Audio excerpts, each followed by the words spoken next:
US এম্বাসিতে একবার interview দেওয়ার পর যদি রিজেকশন আসে ওই বছরে কি আর দাঁড়ানো যাবে? I-20 কোন কোন ইউনিভার্সিটিগুলো থেকে পেলে ভিসা হওয়ার পসিবিলিটি বেশি থাকবে? দেন স্কলারশিপ আসলে কোন প্রোগ্রামগুলোতে হয়ে থাকে? ইউএসএতে ইনটেক কয়টা? ব্যাংকে কত টাকা দেখাতে হবে, সেটা কি সেভিংস নাকি এফডিআর? ইউএস স্টুডেন্ট ভিসায় A to Z প্রসেস নিয়ে আজকের এই ভিডিও। সো ভিডিও স্কিপ না করে আপনারা ডিটেলসটা দেখবেন, তাহলে আপনাদের জন্য অনেক সুবিধা হবে। এবং ইউএস ভিসা পাওয়ার জন্য কিছু টিপস আজকে আমরা আমাদের ভিডিওতে শেয়ার করব। সো পুরো ভিডিওটা দেখতে থাকুন। Let's start.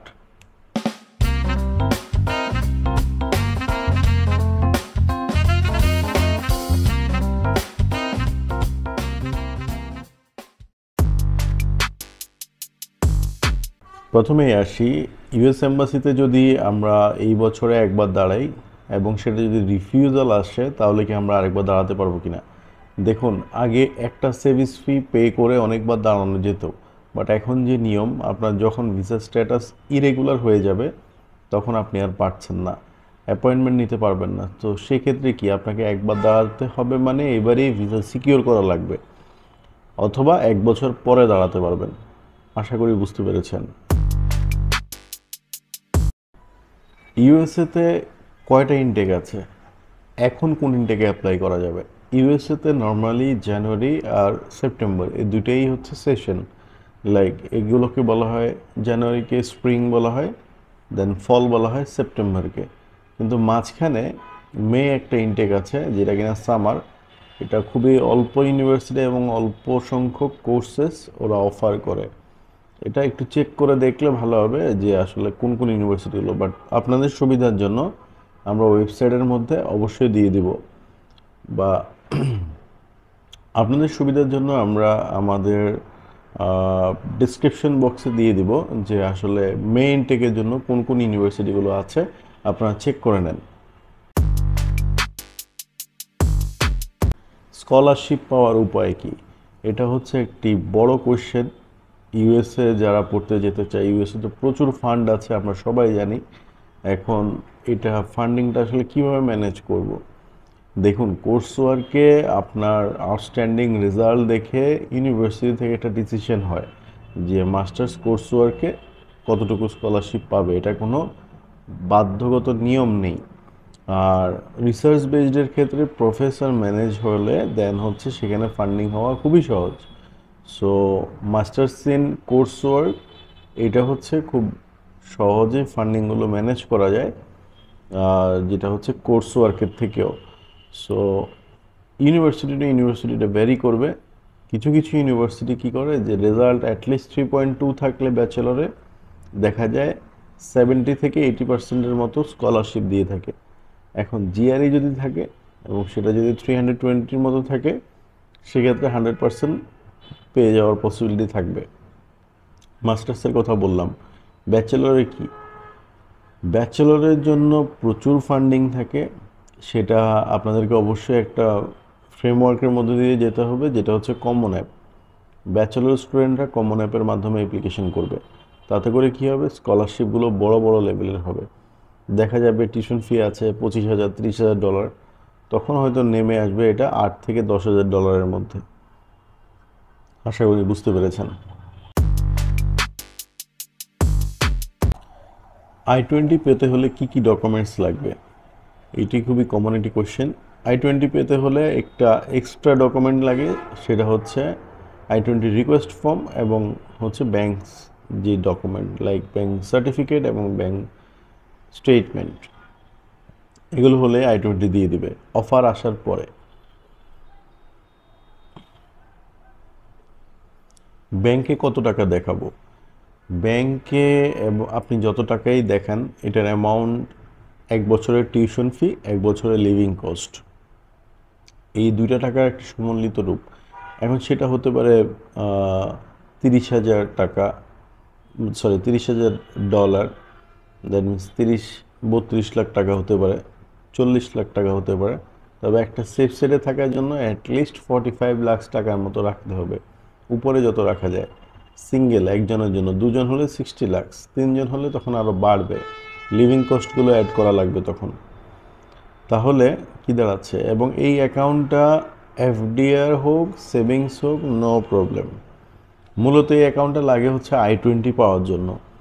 এম্বাসিতে এই সমস্ত ডকুমেন্টস খুব একটা চেক করা হয় না F1 F2 ক্যাটাগরির জন্য, দ্যাট মিনস স্টুডেন্ট ভিসায়। তো এখন আমরা ইউএস ভিসার A to Z প্রসেসটা জানব। প্রথমে ইউনিভার্সিটিগুলো আসলে সিলেক্ট করা লাগে, কোন ইউনিভার্সিটিতে যাবেন, কোন কোর্সে যাবেন। অনেক ইউনিভার্সিটি আছে ইউএসএতে, মোর দেন 3000 প্লাস। সো বুঝতেই পারছেন কত ইউনিভার্সিটি। আগে ঠিক করে নেবেন কোন স্টেটে যাবেন, কোন ইউনিভার্সিটি যাবেন, এবং স্টেটের ডিটেলসটা আগে জানা লাগবে। যে স্টেটে যেতে চান ওই স্টেটের অবস্থা, টেম্পারেচার সব কিছু মিলে, কাজের সুযোগ সুবিধা সব মিলে এটা আগে একটা রিসার্চ করে নিতে হবে। অ্যাপ্লিকেশন হয়ে গেল, তারপর কি অফার আসবে। অ্যাপ্লিকেশন করার সময় যে যে ডকুমেন্টসগুলো লাগে এগুলো আমরা ডেসক্রিপশন বক্সে দিয়ে দেবো, চেক করে নেবেন। আর অ্যাপ্লিকেশন হয়ে যাওয়ার পর যখন অফার চলে আসে, তারপর অফার আসার পরে কি থাকে, I-20 জন্য ডকুমেন্টস সাবমিট করা লাগে। I-20 রিকোয়েস্ট ফর্ম, তারপর হচ্ছে ব্যাংক সলভেন্সি, ব্যাংক স্টেটমেন্ট, এগুলো দেওয়ার পরে যেটা হয় যে I-20 চলে আসে। I-20 আসার পরেই হচ্ছে ভিসা অ্যাপ্লিকেশনে চলে যেতে হবে, যেটা DS-160 নামে আগে সবাই চিনত। তো ডিএস ফর্ম যেটা, এটা ফিল আপ করা লাগবে খুব সুন্দরভাবে, যা যা ইনফরমেশান চায় সবগুলোই দিতে হবে, ঠিক আছে? কোনো ইনফরমেশান হাইড করা যাবে না। সুন্দরভাবে ফিল আপ করার পরে এম্বাসি ফিটা পে করে ফেলতে হবে, যেটা হচ্ছে $185। $185 পে করার পরে আপনি কি করতে পারবেন, একটা সিজিআই পোর্টাল আছে, সিজিআই পোর্টালে অ্যাকাউন্ট ওপেন করা লাগবে।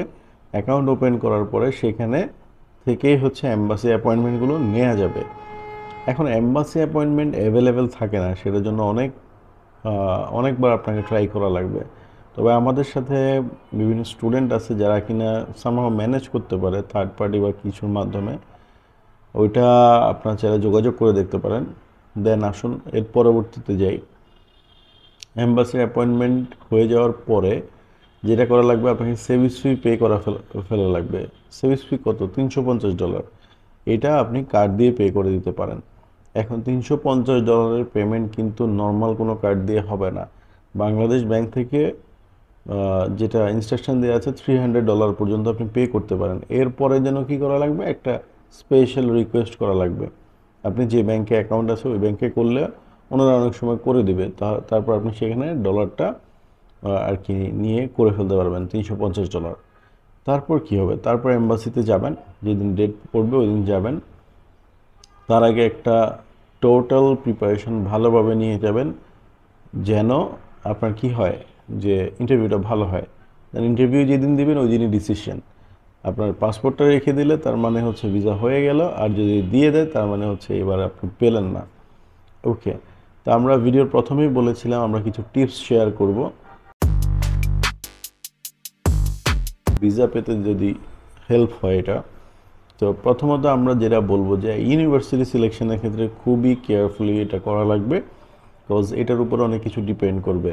এম্বাসি অফিসার আপনার থেকে কি দেখবে, I-20 দেখবে, যেখানে ইউনিভার্সিটির নাম থাকবে এবং আপনি কতটুকু স্কলারশিপ পাচ্ছেন না পাচ্ছেন এগুলো ডিটেলস থাকবে। আমার সাজেশন হচ্ছে ইউএসএতে অ্যাপ্লাই করলে যেটা একটা মিনিমাম স্কলারশিপ থাকে এবং একটা ভালো ইউনিভার্সিটি হয়, সেটা স্টেট ইউনিভার্সিটি তো অবশ্যই, প্রাইভেট নিয়ে দাঁড়ানো যাবে না।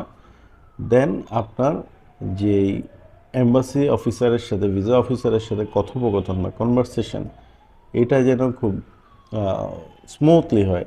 লাইক আপনি যেন সবগুলো কোশ্চেন তার বুঝেন এবং সুন্দরভাবে আনসার করতে পারেন। আপনার স্পন্সরের সম্পর্কে আপনি ডিটেলস খুব ইজিলি যেন তাকে বোঝাতে পারেন, এই হচ্ছে মূল বিষয়। এবং সেটা ইংলিশে মোটামুটি ফ্লুয়েন্টলি, কারণ নাহলে তো আপনি ইউএসএতে পড়তে গিয়ে ওদের কথা বুঝবেন না।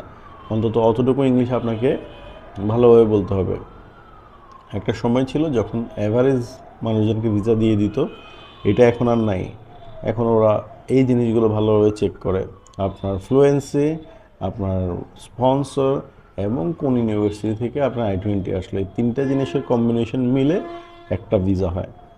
তা আশা করি আমি পুরোটাই কভার করেছি 2025 সালে কীভাবে যেতে পারবেন ইউএসএতে স্টুডেন্ট ভিসায়।